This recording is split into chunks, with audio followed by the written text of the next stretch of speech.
Actually TDP ప్రతిపక్ష స్థానంలోనే లేదనే చెప్పొచ్చు.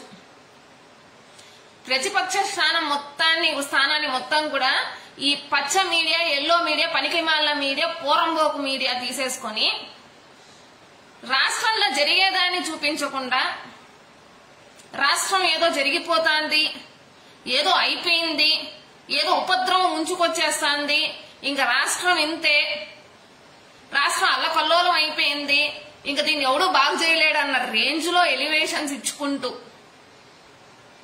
ఏదో మూడవ ప్రపంచ యుద్ధం వచ్చి భారతదేశం మీద పడిపోయినంత లెవెల్లో సీన్లు క్రియేట్ చేస్తూ కనీసం సిగ్గుందేరా మీకు?